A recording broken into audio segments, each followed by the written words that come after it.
Vamos trazer aqui a nossa primeira matéria, e é um assunto que causa assim, um mal-estar, né? Porque a gente não quer ver política misturada com esporte, mas acaba acontecendo. Uma vez ou outra a gente acaba vendo, né? Ou exemplos bons, ou até exemplos ruins. Eu lembro na época da guerra do Irã com o Iraque, teve um jogo entre os dois países, numa Copa do Mundo, e as duas seleções trocaram abraços, trocaram presentes, quer dizer, esse é o exemplo bom, né? Agora, o exemplo ruim também existe. A esgrimista da Ucrânia, Olga Karna, ela derrotou a russa Ana Smirnova nessa última quinta-feira, dia 27, no Campeonato Mundial de Esgrima. Porém, foi desclassificada por se recusar a apertar a mão da adversária após derrotá-la. A ucraniana havia aceitado o duelo esportivo contra a Smirnova com a aprovação das autoridades de Kiev. No entanto, sua desclassificação mostra que não será fácil administrar um assunto tão delicado. Karna, ela foi a primeira ucraniana a enfrentar uma russa em quase 1 ano e meio de guerra. Depois de uma evidente vitória sobre Ana Smirnova, a tetracampeã olímpica limitou-se a cumprimentar formalmente o árbitro, evitando fazê-lo com a adversária. A atleta russa, então, protestou e se recusou a deixar a quadra por quase 1 hora após o final do duelo. A atleta ucraniana foi expulsa, porque a recusa em cumprimentar um adversário é penalizada com uma desqualificação, de acordo com os regulamentos da Federação Internacional de Esgrima, ou seja, isso aí está na regra. As autoridades ucranianas criticam a decisão. Mikhail Podolyak, um conselheiro próximo ao presidente ucraniano Volodymyr Zelensky, descreveu o ocorrido como absolutamente escandaloso. A Federação Ucraniana de Esgrima protestou contra a desclassificação e pediu a reintegração de Jarlan, enquanto o Comitê Olímpico Internacional, o COI, pediu uma demonstração de sensibilidade em relação aos atletas ucranianos. Na quarta-feira, 26, o esgrimista Igor Reslin, compatriota de Karlan, não havia conseguido entrar em quadra para enfrentar o russo Vadim Anogin. Crise, né? Mas é uma questão meio complicada que a gente vê aqui também, porque a atleta ela teve que pedir permissão para o país para poder participar do campeonato, no caso, para poder encarar a russa. Então, acho que a política já começou daí, né? Eu acho que foi aí que teve a abertura para a política entrar no esporte. É mais ou menos isso, doutor Maurício? Santiago, é mais ou menos isso, sim. Não deveria ter esse tipo de interferência. Mas também me parece que falta um pouco de sensibilidade diante de uma guerra, né?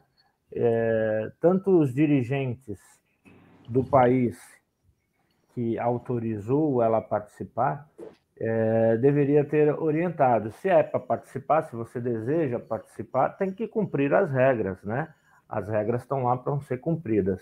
E, como você muito bem falou no preâmbulo da apresentação, quando tem um evento esportivo e a gente pode servir de exemplo positivo para, quem sabe, amenizar os ânimos e até, quem sabe, debelar a guerra, era uma grande oportunidade, né? Para fazer com cumprimento, troca de presentes, a exemplo do jogo de futebol na Copa do Mundo.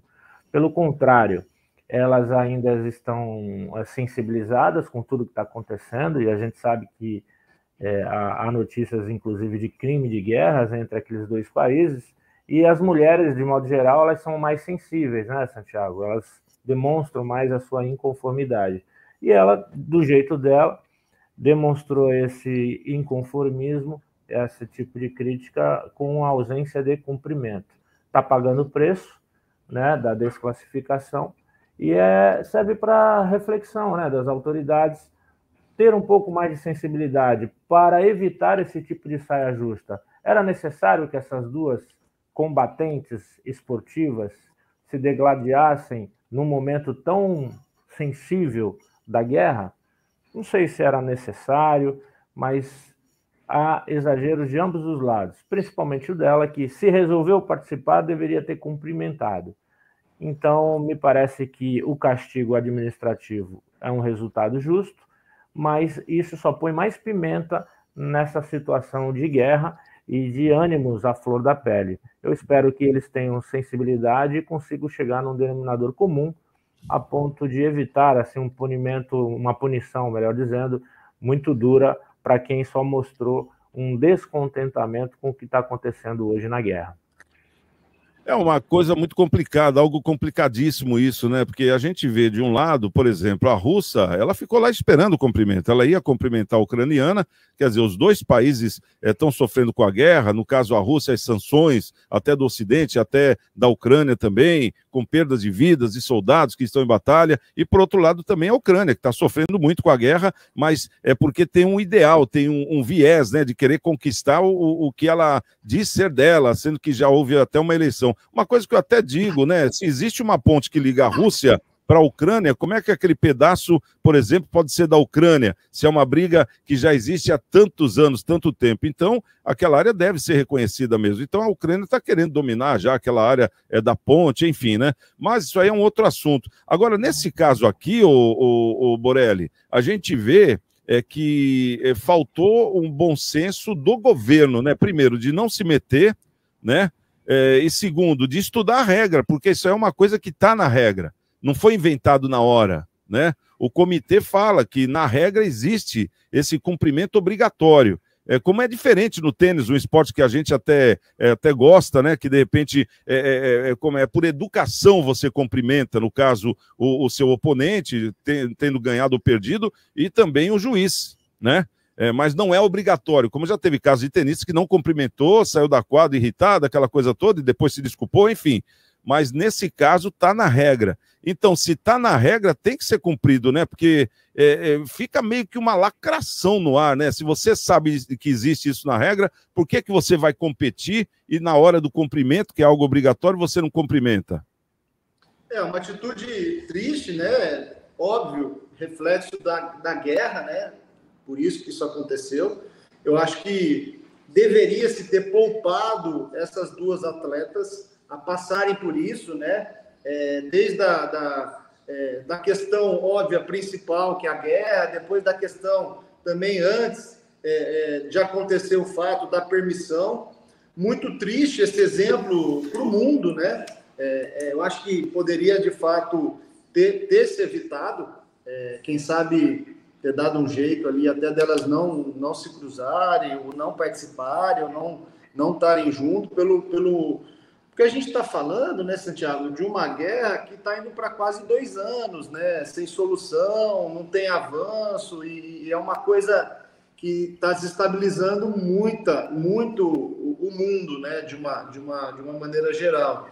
Então, eu vou muito na linha do que o Dr. Maurício comentou, acho desnecessário e poderia, de fato, ter evitado essa questão das duas atletas ali disputarem entre elas, pelo fato de cada uma ser, óbvio, de uma cidade que estão, de países que estão em guerra, né?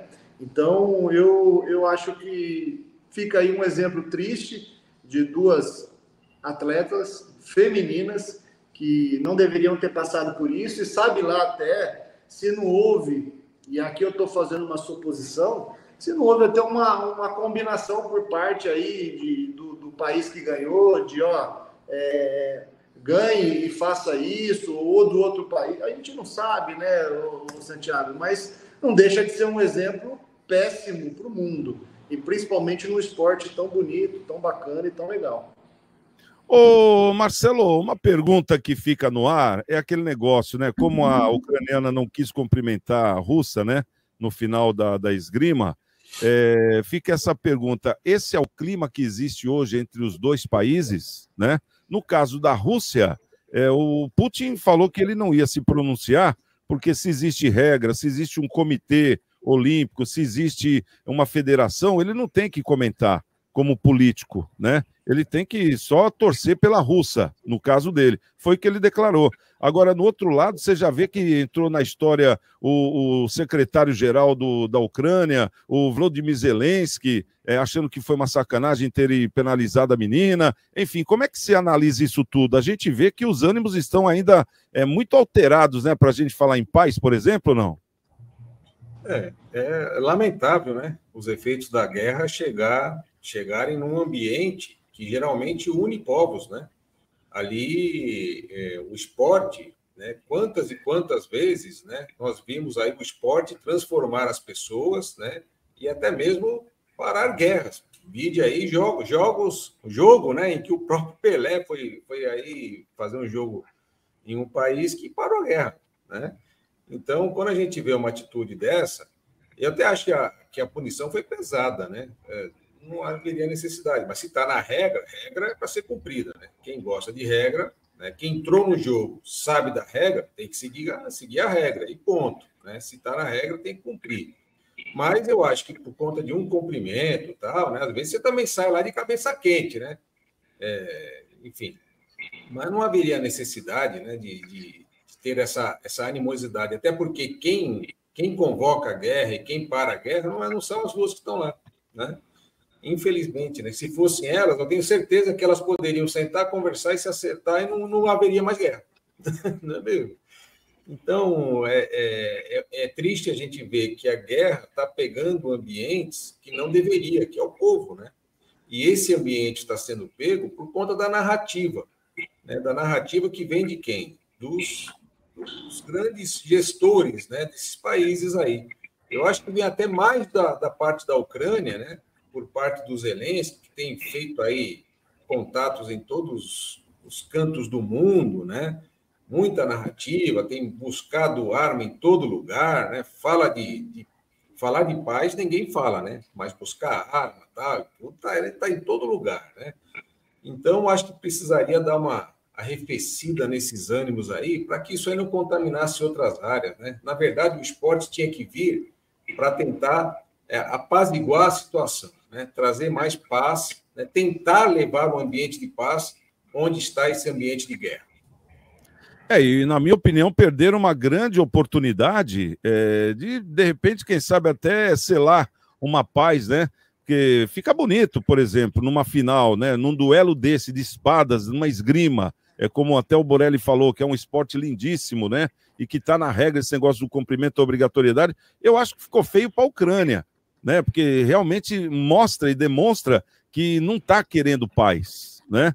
Porque se, por exemplo, claro que existe uma guerra, a gente não pode ignorar isso, mas a gente está torcendo pela paz, também não podemos esquecer disso. Se uma das atletas, ou no caso as duas, até instruída aí pelos seus técnicos ou pelos seus países, trocassem presentes ou flores, eu acho que o clima já seria outro. Eu acho que hoje a matéria que nós estaríamos falando aqui é sobre a suposta paz que está por vir, né? E coisa que a gente não está falando. A gente está falando que a guerra vai continuar e mesmo que a guerra acabe hoje, os dois países vão ficar um de cara virada para o outro. Coisa que a gente não quer ver num mundo globalizado. É mais ou menos isso, doutor Maurício? Só para a gente encerrar o assunto.